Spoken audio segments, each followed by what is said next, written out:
Thanks for watching the video. This is Pascal for EMP Reviews. This is a synopsis and review of the Cybersix animated TV show. I will first cover some of the characters' comic book origins, the episodes of the show, and then the review by Will and I will begin at the time posted here. Here are the facts I gathered through cybersix.fandom.com. For the TV show, Cybersix is a genetically engineered woman who requires a green substance called sustenance that she must regularly consume to live, or at least to function normally. She is the only survivor of a mass slaughter of her 5,000 brothers and sisters, an order given by her creator, Dr. Von Richter, who also created her. After avoiding the onslaught, she ran away to Meridiana City, where she assumed a male alter ego, Adrian Seidelman, who teaches literature. She meets Lucas, another teacher, and a young boy, Julian. Eventually, she also meets Data 7, who actually is her long-lost sibling, who is now in the form of a Black Panther, it having received his mind. In most of the episodes, Jose, Von Richter's clone son, tries to capture, torture, and even kill Cybersix and Data 7, mostly at the behest of his father. For the comic, the original Cybersix comic was written by Carlos Trillo and illustrated by Carlos Meglia. In the adventures, the hero fights Von Richter at night and portrays her male alter ego literature teacher during the day.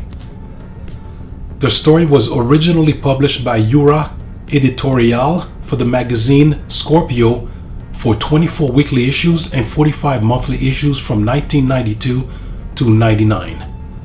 The narratives were translated for the Argentina and Spanish markets using their local Spanish dialects, and in Parisian French for France. Unfortunately, the franchise never reached North America in publication form. As a TV series, it aired in Canada and Argentina as a Saturday morning cartoon in 1999 from early September to late October. Myself, watching the show from Chicago, I caught it on Fox Kids. The show was produced by Vancouver-based Network of Animation, while the animation itself was produced by Tokyo Movie Shinsha. At the beginning of the show, two brutes kidnap two men, an engraver and printer, for the purpose of making fake currency. As Adrian Seidelman, Cybersix's male alter ego, he is hired as a high school literature teacher. He meets Lucas Amato, a teacher of biology. At one point in this episode, Cybersix incapacitates one of the goons who dies, disintegrating in front of Lucas when he finds them after the assault. She leaves, but from a distance she notices that he finds a canister with a glowing corrosive acid inside the victim's clothing. She meets him later demanding the canister, but is interrupted by the other man who wants revenge.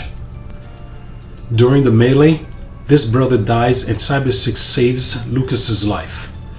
She drinks the liquid that this brother carries, as they all do, the substance she herself needs just as much.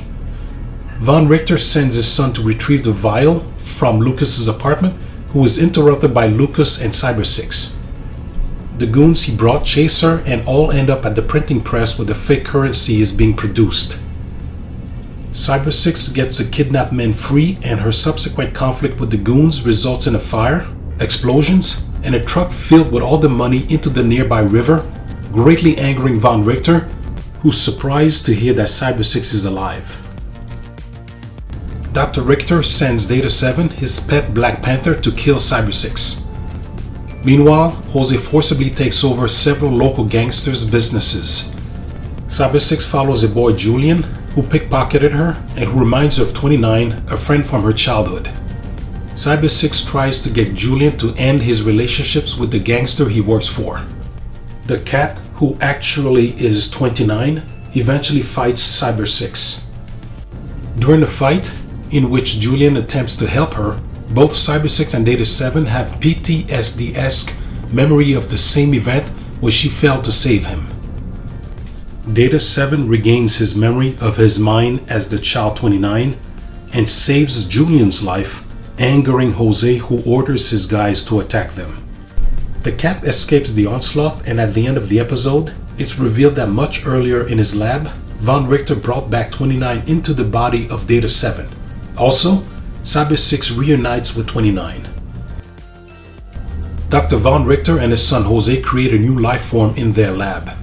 Called Terra, it escapes and attacks people randomly, grabbing Lucas in the process. With the help of Data 7, Cybersix engages it, manages to release Lucas, but eventually gets caught herself. Terra gets confused when it absorbs and experiences the desire for love that Cybersix has for Lucas, resulting with the newborn creature developing a conscience. Jose applies the fluorescent fluid to Terra, successfully making it evil once more.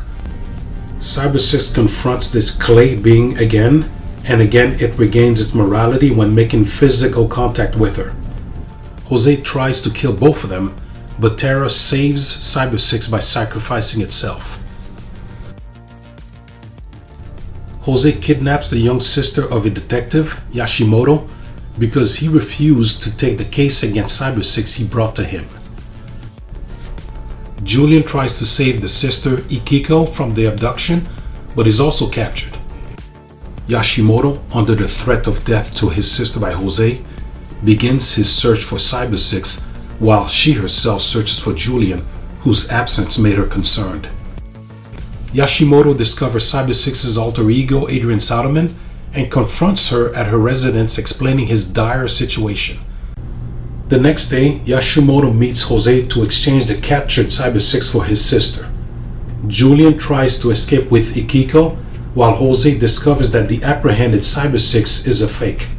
The two are attacked by Jose's giant octopus, but are saved by Data 7.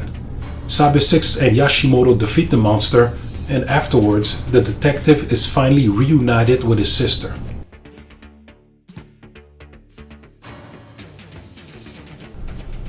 Jose builds an underground drill in order to rob a bank.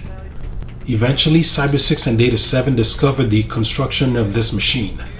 As her Adrian persona, the teacher of literature, he is being stalked by his student Lori. Her snooping ends up having her falsely describing to Lucas that Adrian knows Cybersix.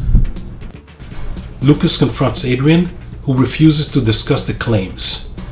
Jose's men kidnap Lori since she accidentally got a hold of his disk, which contains the software needed to operate the drill.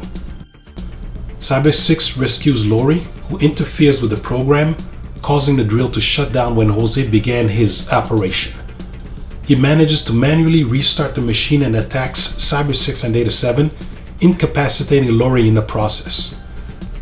Lucas, who is coincidentally close by, hears all of the noise, then rescues Lori when he gets to the scene of the battle. Cybersix destroys the drill and Jose escapes unscathed. Per his father's plan, Jose uses their new machine to command a slew of bluebirds to enter Meridiana City and randomly attack the population.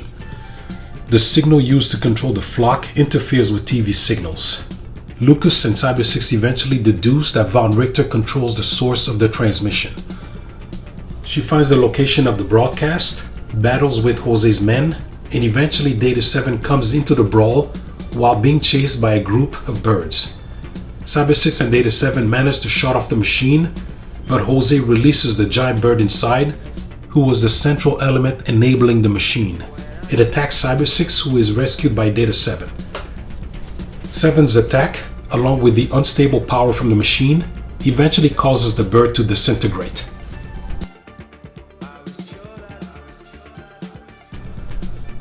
The chief of police orders a group of his detectives to wear brain-controlling helmets designed by Jose. The men, who were not told of the evil effects of the devices beforehand, are commanded to kill Cybersix. One of them, Julian's friend Enrique, injures her in an attempt at her life. Julian follows him and sees him meet the police chief and Jose, but gets caught in the process. He is successfully used as a bait to capture Cybersix. Eventually he does, however, remove the helmet from Enrique, who releases Cybersix.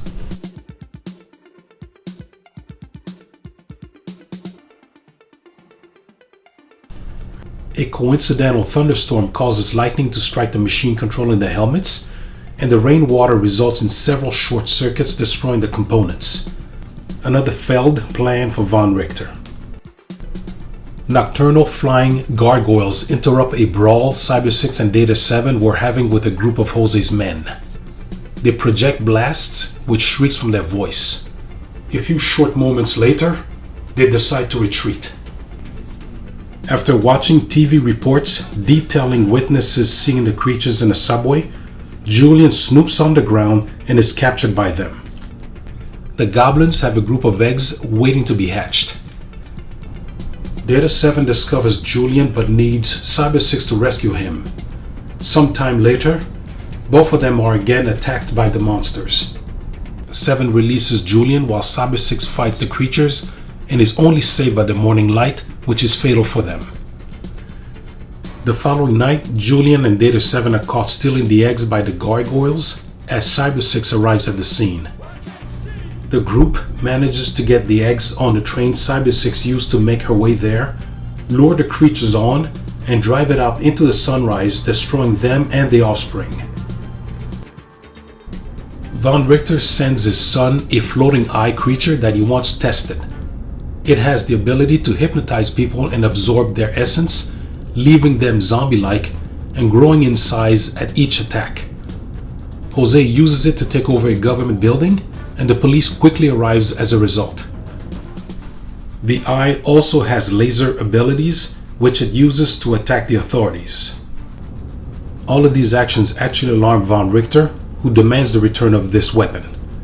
Jose, drunk with power, refuses, and soon, most of the city is affected, including Lucas.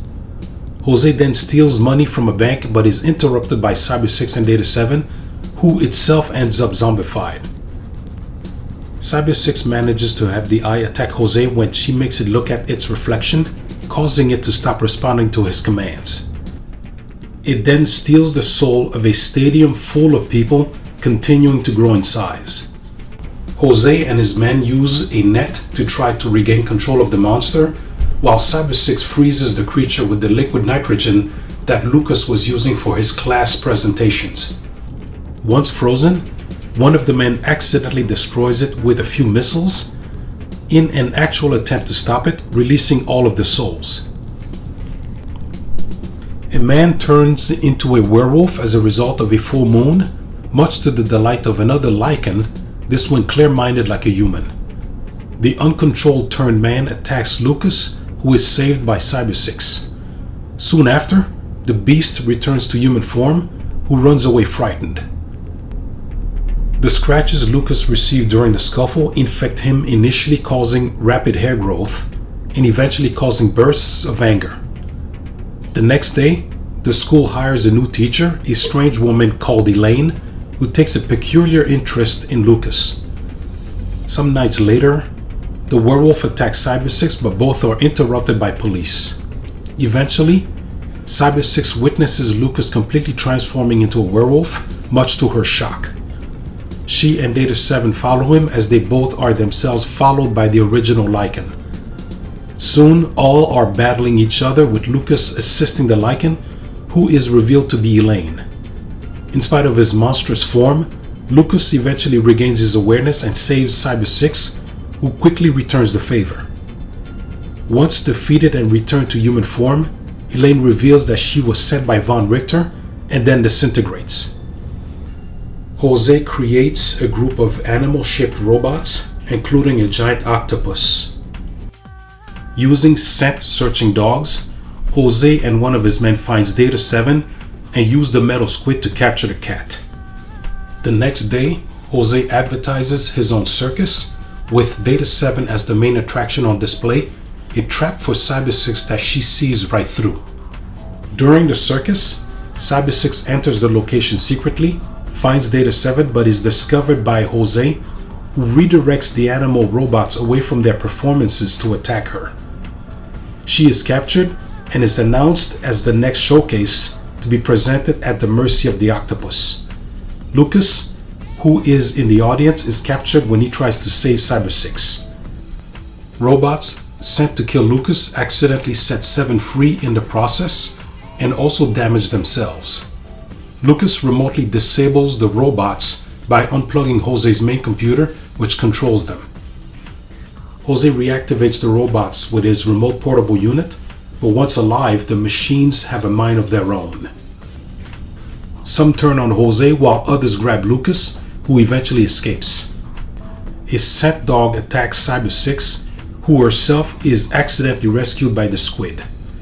She and Lucas use water from a fire hose to short-circuit the robots, resulting in a widespread fire, destroying the robots and the venue.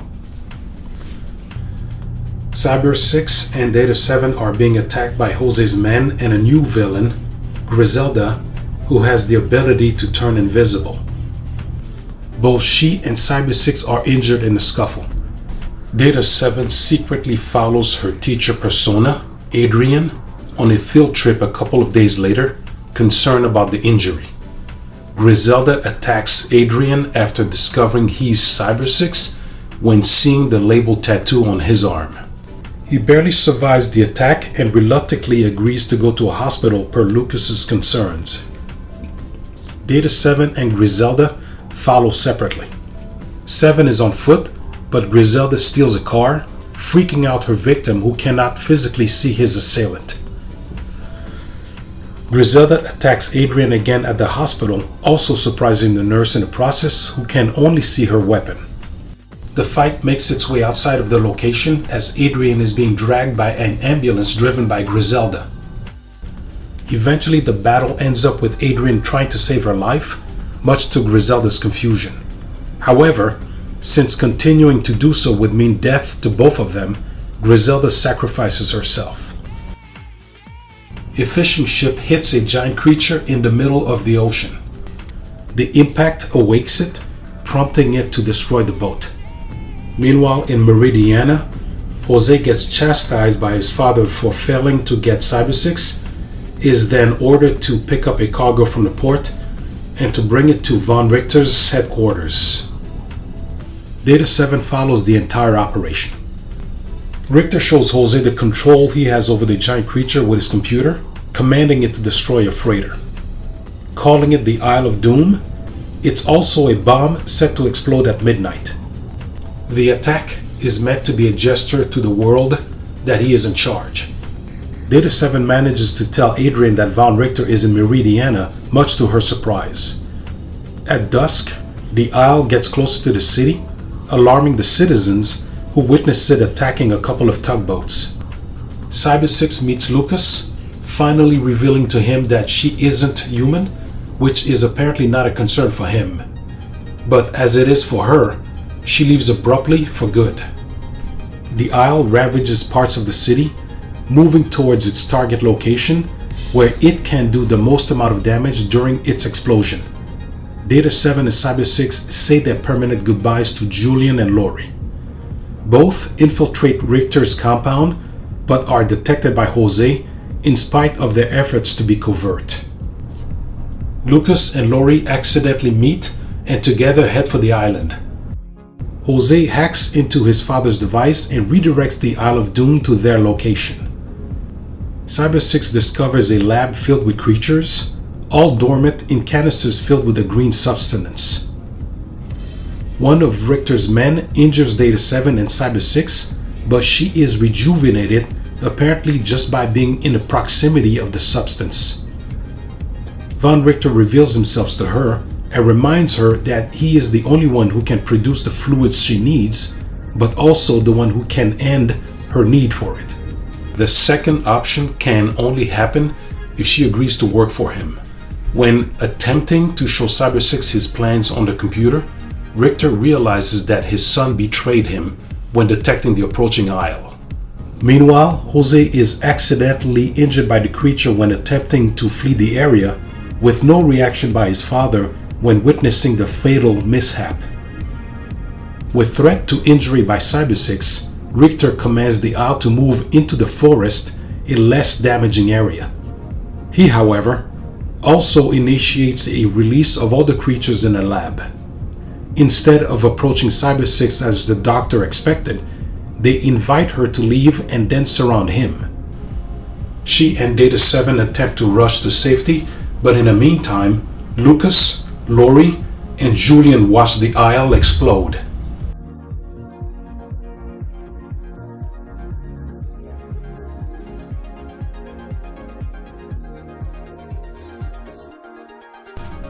The last shot shows Jose alive and well, listening to a cassette of his father describing how Cybersix was his greatest failure, but that he admires how she displayed great courage. Okay, I'm doing a review now with my friend Will Burton, and this was your idea. It's a great idea, actually. What's your interest in the show initially? Right. My memory of it was very vague. I do remember it airing on Fox Kids around the 2000s era. So, it looked interesting, kind of edgy, but I finally kind of gotten a chance to watch the show. But when I first saw the show, like, it had an amazing intro. Like, I love the singer that sung the intro of Cybersix. It really sounded spooky and uplifting. So, and as you watch the show progressively, it's like Cybersix kind of fall under that. I understand she's a genetically engineered experiment created by Von Richter. Yeah. But she's kind of like the mix between like Batman, Batman, Zorro, and Carmen Sandiego, so to speak. But then the way her cape was animated was like, it's kind of like Spawn, Todd McFarlane's Spawn from the HBO show. Yeah. So it kind of has that mix. But actually, what's funny, I was doing some research on the comic, and Cybersix actually came out in 1991, and then Spawn came out the following year in 1992. So I wondered if Spawn's cape took some influence from Cybersix. That's why I'm just wondering if Todd McFarlane was everywhere, because I understand this is like this cartoon's based out of Argentina. Yeah. But it's really edgy. It's like, but yeah, I mean, overall, it's like after that episode, I think I remember it was the wolf episode, where the lady was just turned to a werewolf. I remember seeing that as a kid, but then they were showing the previous next following episode where she's in a circus, and I think I missed the episode because I overslept. Because hey, back in 2000, there was no such thing as like Netflix or things like that. And but you had the mercy of the broadcast, right? So, yeah. And speaking of the broadcast, like there were some episodes they wouldn't air on Cybersix just because initially it's a very dark comic series, like because the creators want to make it just as strange and graphic as Teenage Mutant Ninja Turtles. So they there's a lot of nudity in the comics and death. And I know the kid Jose, Von Richter's son. Yeah, he's a little shithead. I really don't hate him, but I think that's the intent, that because he is his father's son, that he would be a shithead. So I think in the comic, like, he actually raped one of the characters in it, but it's kind of weird for a kid. But he's actually he has a body of a kid, but he's actually a 32-year-old in the kid's body, because he's a genetically engineered. He's a clone of his father, actually, versus like his father, like, he got married or had a woman and a child with someone else. But yeah, I mean, overall, it's like it's very unique and it's suspenseful. But eventually, Cybersix in the U.S. that is got to the point where, hey, they couldn't show some of the episodes, where they kind of ended the cliffhanger, and I pretty much had to watch all the episodes, even some of the ones I missed, because I guess U.S. politics at the time. But it's like, man, this is amazing. And I saw the final episode. I was like, because they didn't show the final episode. It's like, oh, no kidding. Okay. Yeah, that final episode, like, wow. Okay, so well, I'm gonna look up the story plots you mentioned from the graphic novel, because there's so much material that I focused on the TV show, and any information that I found from cybersix.fandom.com. I think that's the same website that's given me all the information for Evangelion that I'm going to use for my video whenever the hell I make it. But they're very thorough. So they gave me more information than is shown in the TV show. Like Jose is, I think you just kind of mentioned it. Jose is not like a birth son. It's a kind of a clone of Van Richter and stuff like that. So they gave me that kind of information.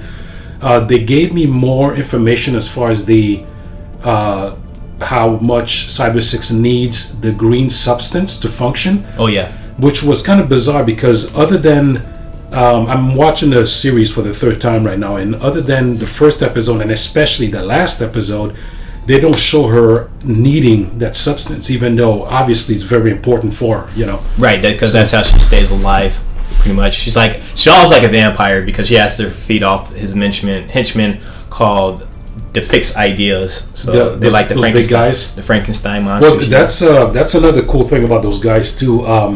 There's a bunch of them. You're not quite sure how many because sometimes there's 3, sometimes there's only 1. And then I saw there was 1 woman, and I think there's 3 women. I'll have to check on that. But and those women, I think if not 2 episodes, just 1.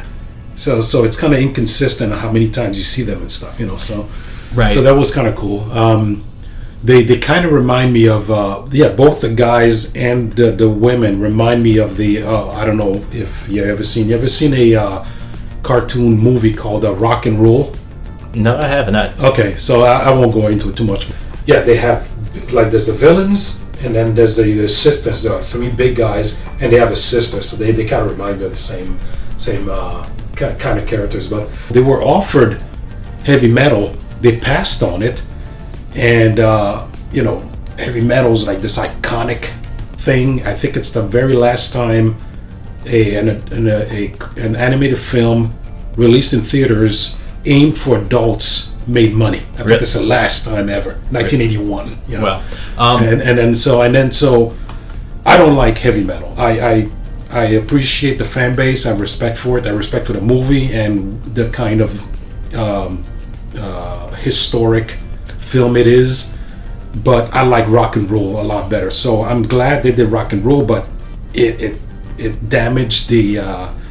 Unfortunately, it was a bomb for the studio. Unfortunately, and it's got a great soundtrack too. But anyway, we're getting off topic. And speaking of the soundtrack, kind of did like the soundtrack of this show, although some of them had repeat soundtrack. I love the Argentina sounds and music because that's where it pretty much takes place because that's where the creators are based from.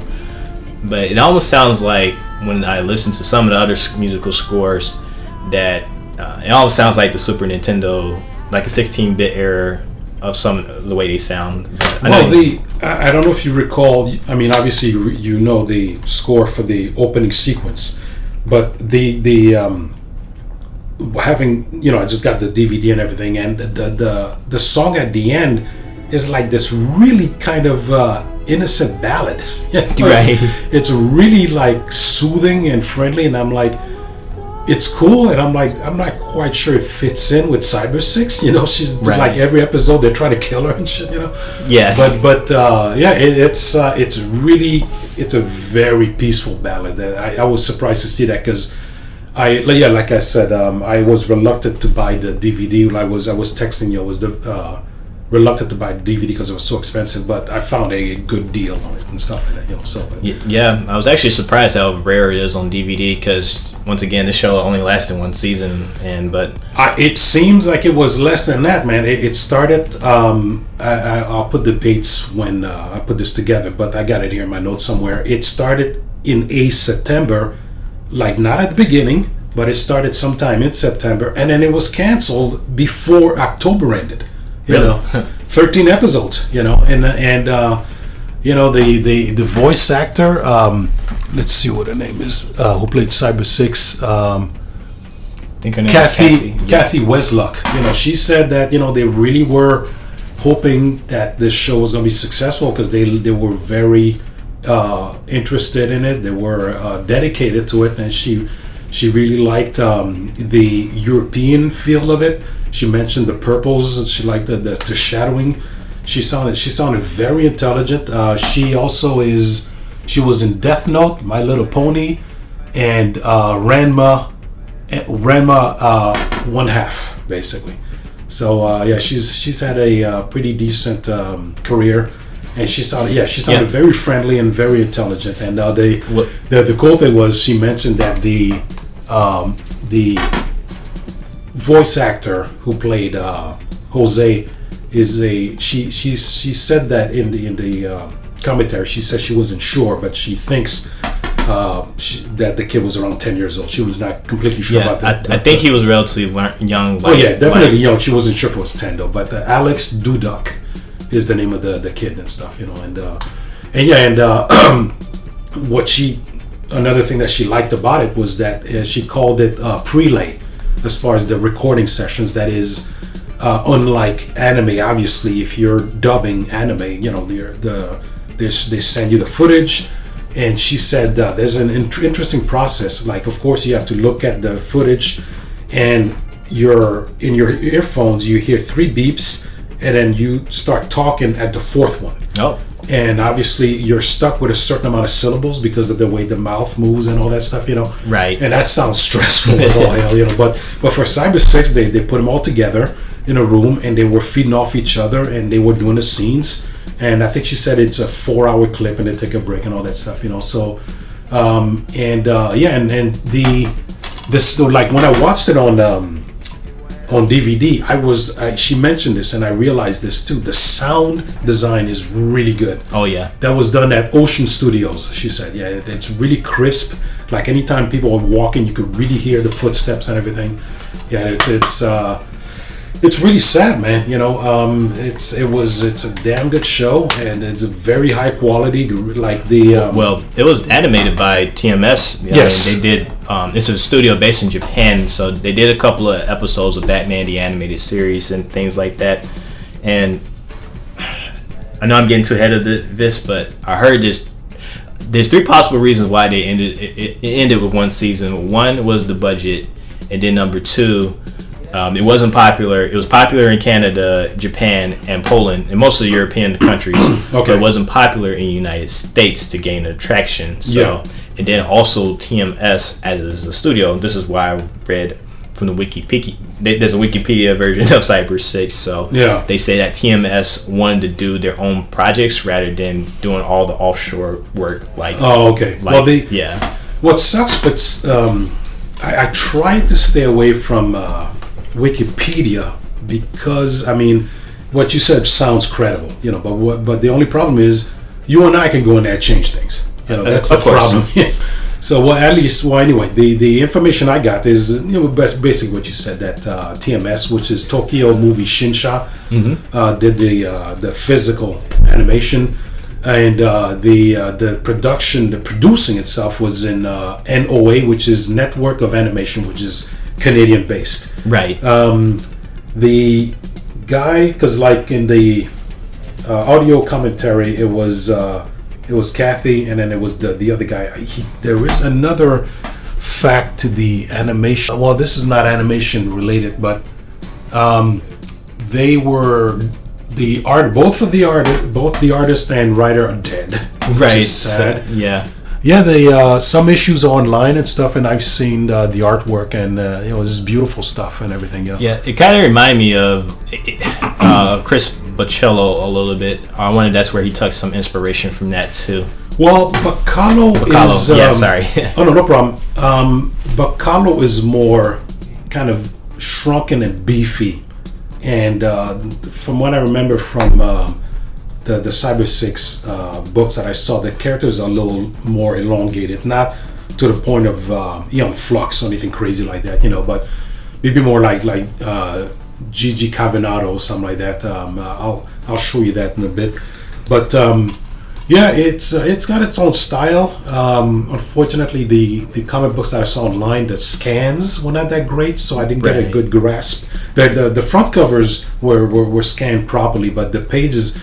I'm sure the artwork is a lot better than what I've seen, basically. But, I kind of hate to say this. I mean, their art style isn't bad. I thought it was just a little bit too harsh. But when it comes to the guys at TMS, they have to, for some of the characters like Cybersix, I'm talking about for the feminine characters like Cybersix. Then there's another character, Lori, the redhead. She's kind of unattractive in the comics, but the animation studio kind of made them a little bit more Oh, beautiful. the Lori, the student. Yeah. Yeah. And then Griselda was a character. I wish they kept her in for more than one episode. She's the one. I think it was episode 12, maybe. Yeah, 12. Before the final episode. She was a cool character. Right. Yeah, she was really deadly. So. Yeah. All right. I guess we could start talking about the sustenance. Sustenance. I guess that's what it is, because sometimes I refer to it as substance.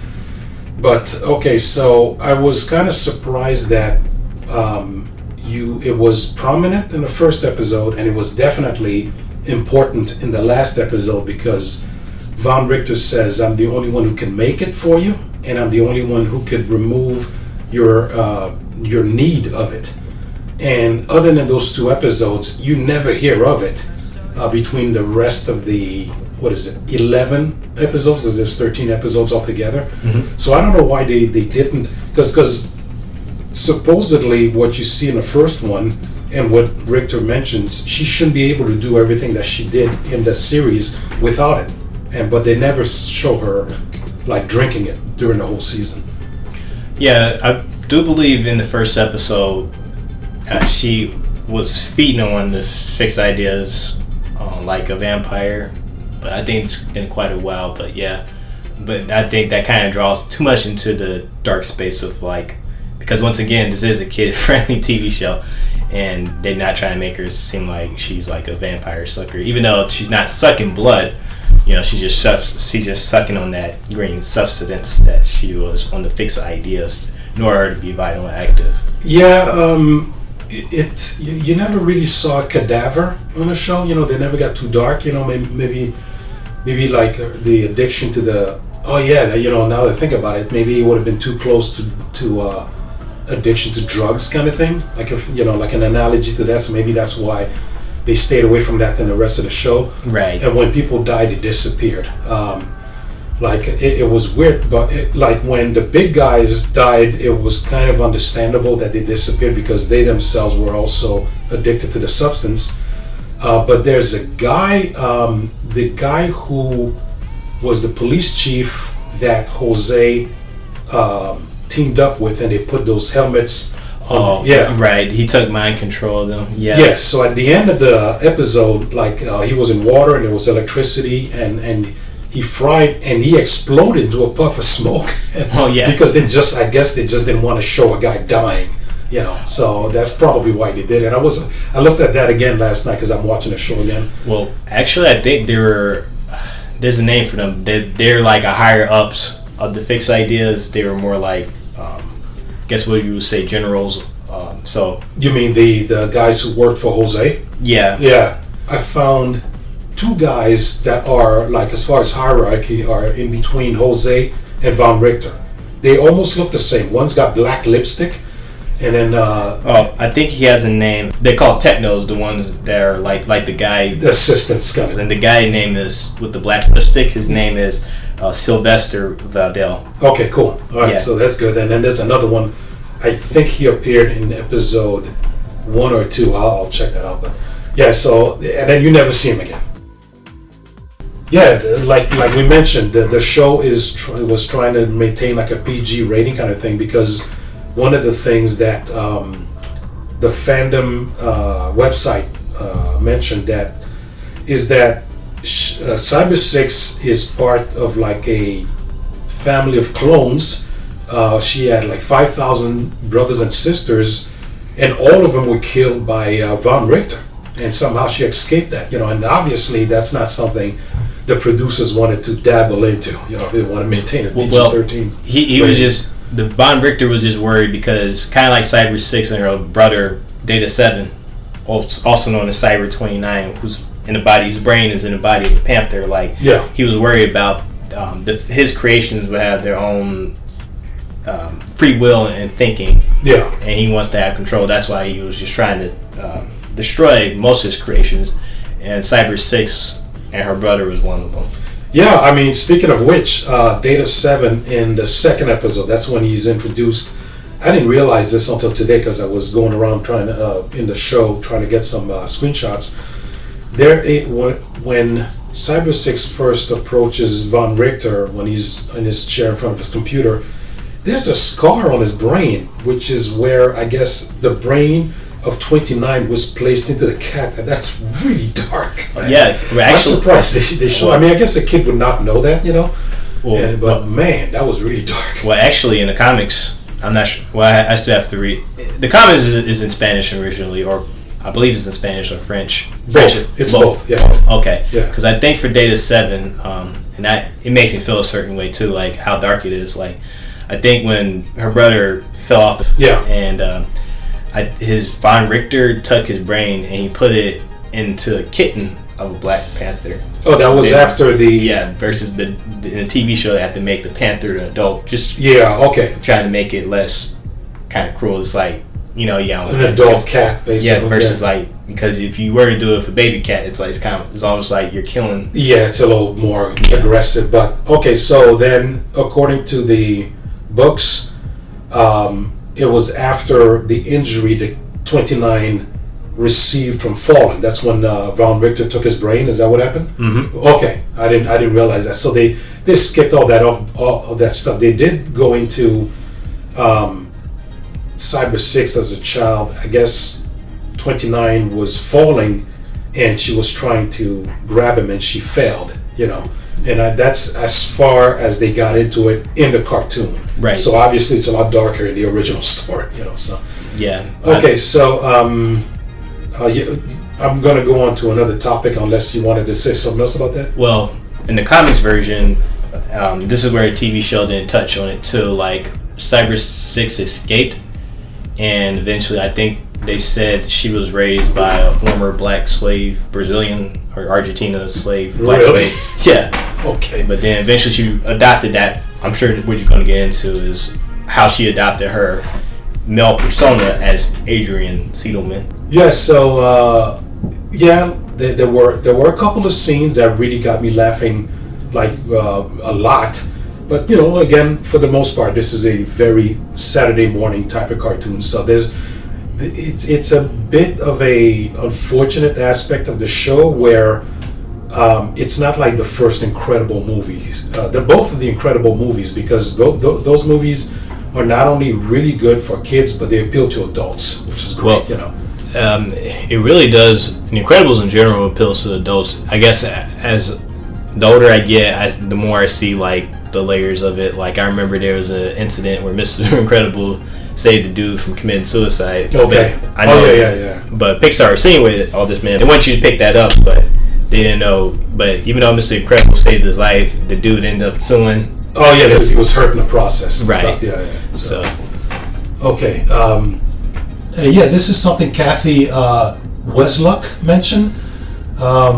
She did she thought it was cool that she liked the colors, and she thought it was cool that it was set in some not clear city in Europe. So you can tell that by the architecture and stuff like that. And obviously, the original comic is not in America. Right. It's Argentina has a lot of Italian architecture influence. So the name of the city that they're in is Mariana, I think, but it's probably a fictional city, but most likely it is in South America. So just assume. But yeah, I mean, I thought the colors were great.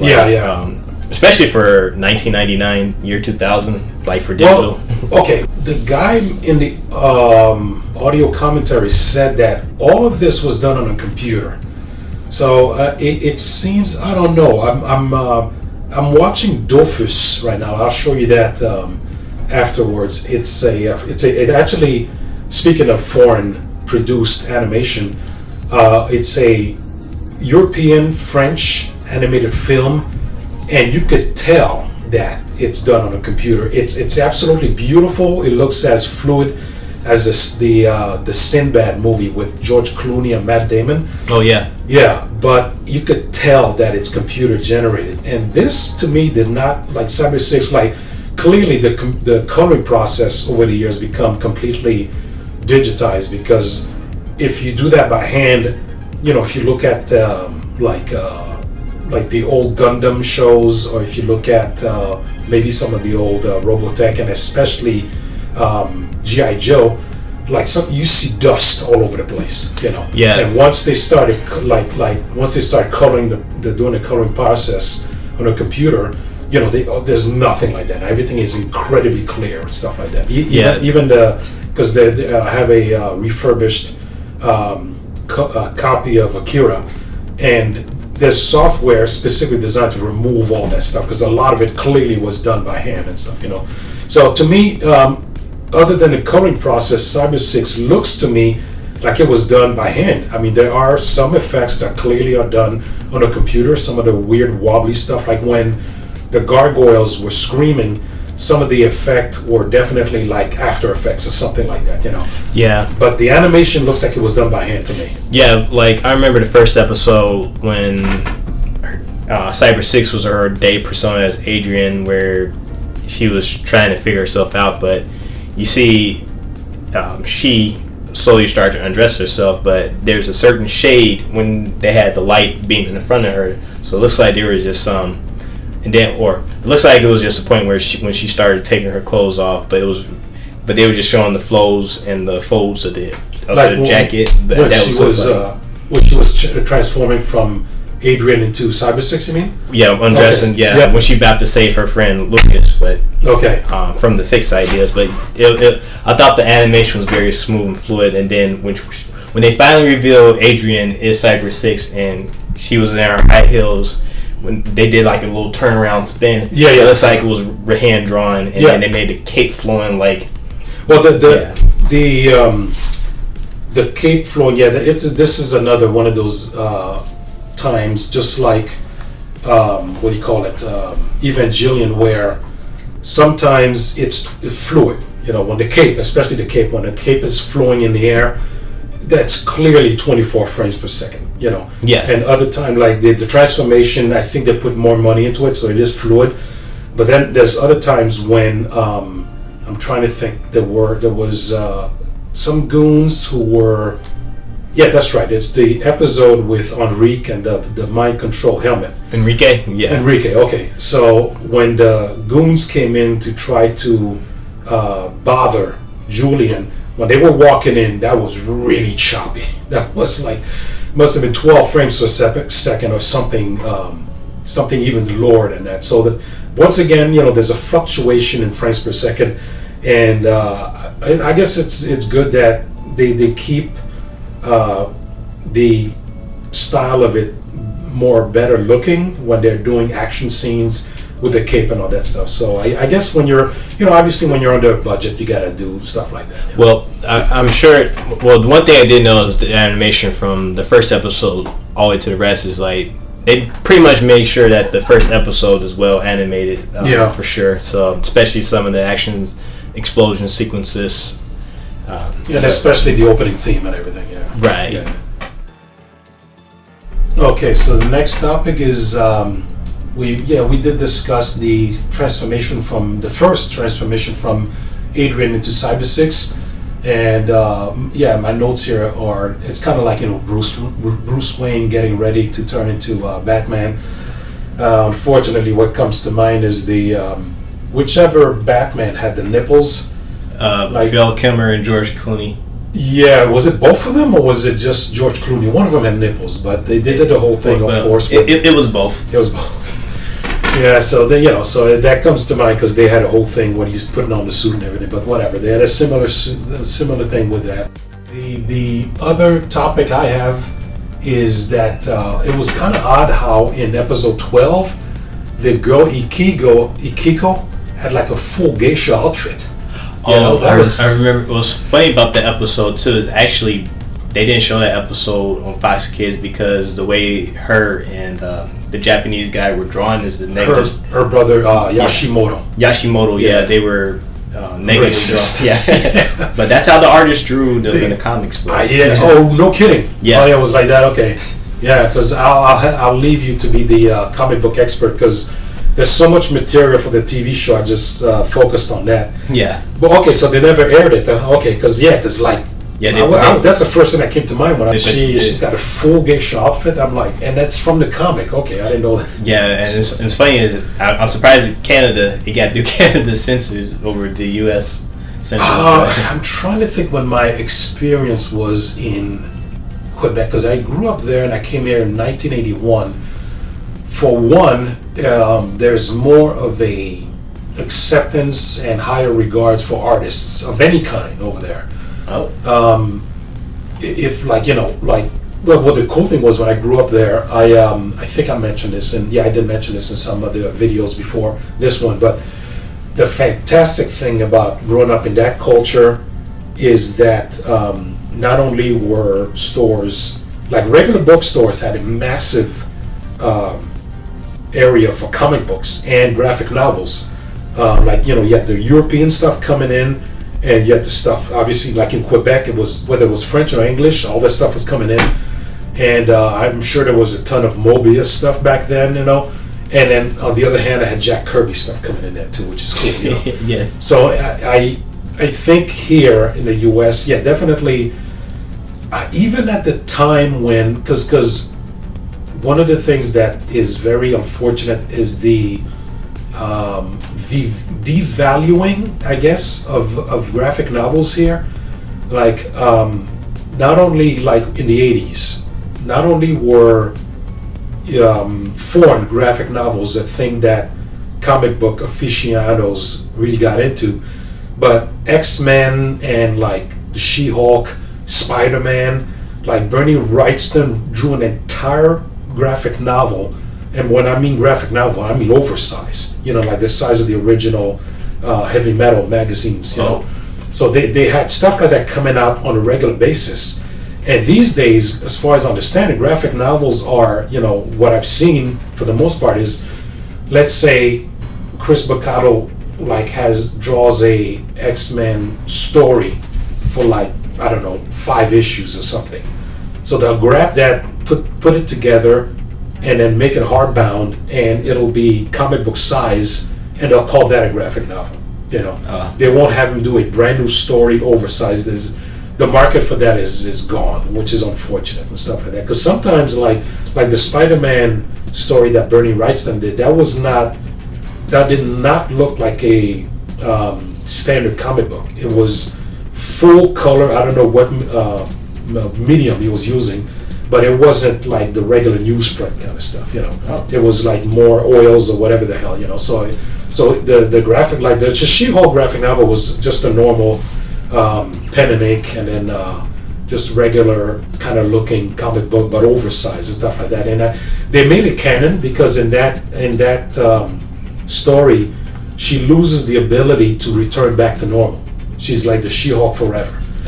And unfortunately, as far as I can tell, I'm not watching that show. That show looks like garbage, But it looks like all the cool stuff in that comic book and the involvement with S.H.I.E.L.D. and everything, that TV show is never going to go into that. It's just this. It sucks. But anyway, I guess this is good. This is going to be a short one because we covered all of my notes between the last time you were here today. Well, what do you have any other things you want to discuss about Cybersix? Yeah, I mean, I guess I was going to say this for last, but it's kind of funny about her dual, because I've been seeing her dual personality or dual identities, her male persona and then her female persona, and I hope I don't get a lot of flack from the LGBTQ community, but I've been seeing YouTube videos, but people really do believe that Cybersix was supposed to be a transgender person. Oh, okay. But it's unfortunate that the creators have passed away, but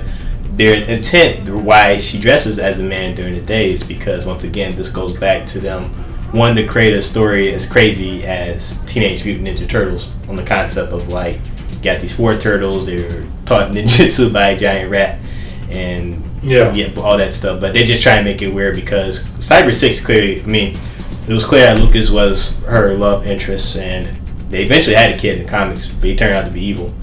Wait a minute, Lucas and Cybersix had a child? Yeah. Oh, no kidding, it turned out to be evil, holy cow. Yeah, at least that's what I've gathered, so. Wow. So she got pregnant with his kid, and. Wow, so the story just, they never would have done that in a cartoon. Well, at some point, and that's why I was hoping, in the season 2, season 3, they probably would dive, because it looks like they were about to be an item on that last episode where they finally did kiss. But well, it was sad it was kind of sad to watch the ending, and I'm going through again watching it. Now that I got the DVD, but it is such a different animal as far as the landscape of animation. Yeah. That it's sad to see something so special basically get canceled so fast. But the ending, the last episode leaves you on a cliffhanger. Right. Clearly they weren't going to have her explode when the creature exploded and took out Von Richter's lab. Von Richter probably would have survived too because Jose survived. At the end. But it leaves you with a cliffhanger, and it's a good show, and we'll never see a continuation to it. It sucks, but yeah. But there's no way unless Netflix continues the story. Well, they would have never had Cybersix procreate with Lucas, not for a Saturday morning audience. I don't think. Right. I mean, and then on top of that, like I said, the creators are dead, so I don't think they have heirs. Well, considering what's happening with Lord of the Rings, production companies have no problems continuing the work of someone who's deceased or soiling it for that matter. Jesus Christ! But we could do a whole every day. There's a new video on the Rings of Power and stuff. Yeah. It's like. Anyway, so I guess that's it. I guess I'll discuss this with you, since you mentioned that we should maybe do, what was that, Love and Thunder. We might possibly my idea would be to do a video for Thor, the first Thor movie, which I love.